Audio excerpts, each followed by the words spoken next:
जय श्री राधे, जय श्री राम। मेरा नाम पंडित अनुज मिश्रा।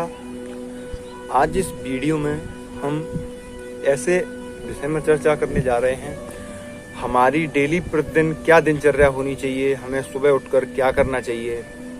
तो हमें अगर हमारी शास्त्रों की मानी जाए तो हम सुबह उठकर जो देखते हैं उसी प्रकार हमारे जीवन में होता है। तो हमें सुबह उठकर कुछ ऐसा देखना चाहिए जिससे हमारा सारा दिन बहुत अच्छा जाए। तो हमें अच्छा देखने के लिए हमारे शास्त्रों में पूजा पाठ भी बताए गए हैं। तो एक मंत्र बताया गया था, जैसे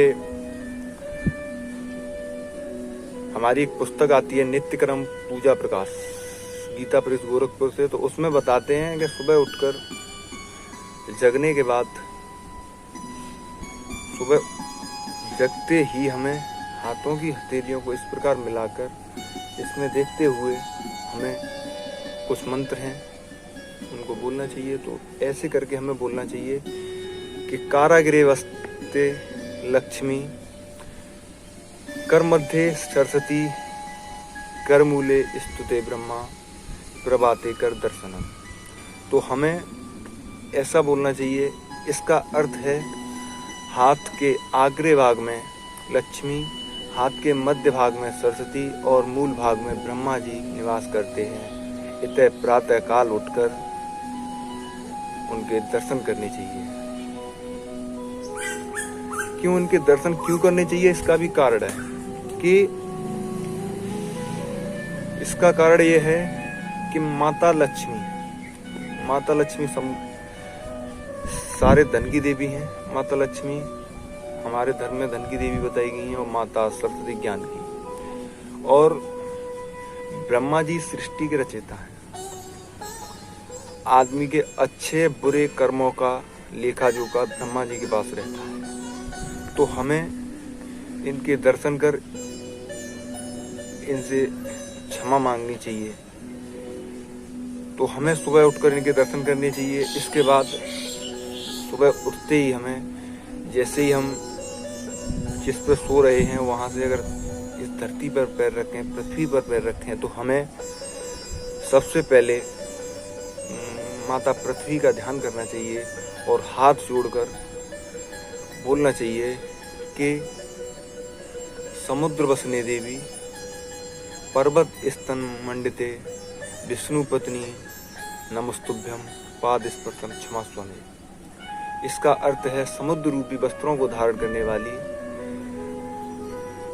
पर्वत रूप स्तनों से मंडित भगवान विष्णु की पत्नी पृथ्वी देवी, आप मेरे पाद स्पर्शों को क्षमा करें। हमें ऐसा कहकर अपने दिन की शुरुआत करनी चाहिए, क्योंकि ऐसा कहा गया है हमारे धर्म में कि हम सुबह की जैसी हमारी दिनचर्या होगी उसी प्रकार हमारा सारा दिन जाता है। अगर हम सुबह कुछ अच्छे कर्म करते हैं तो हमारा सारा दिन भी अच्छा जाता है।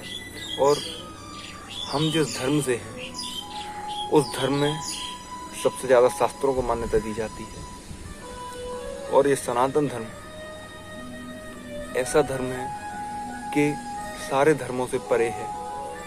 इस धर्म में इतनी भक्तियां हैं, इतने पुण्य कर्म हैं, तो शायद किसी और धर्म में नहीं है। तो सबसे महान धर्म है हमारा सनातन धर्म, और हमें अपने धर्म के जो शास्त्र हैं उनकी अवश्य माननी चाहिए, उन शास्त्रों पर ही चलना चाहिए। तो बस इसी बीच हम इस वीडियो को समाप्त करेंगे। और एक विशेष सूचना कि हम अगली वीडियो में संपूर्ण पांडिक कर्म शुरू करने जा रहे हैं। पांडिक कर्म जैसे स्वस्ति वाचन से लेकर जितने भी पूजन होते हैं, गौरी गणेश पूजन, नवग्रह पूजन, ये हम इस वीडियो के माध्यम से सभी को बताएंगे। और हमें ज़्यादा नहीं तो हम अगर ब्राह्मण हैं, सनातन धर्म से हैं, तो हमें कम से कम स्वस्ति वाचन तो आना चाहिए। स्वस्ति वाचन नहीं आता तो हमें कुछ नहीं आता। तो बस इसी वीडियो को इसी प्रकार समाप्त करते हैं। जय श्री राधे, जय श्री राम।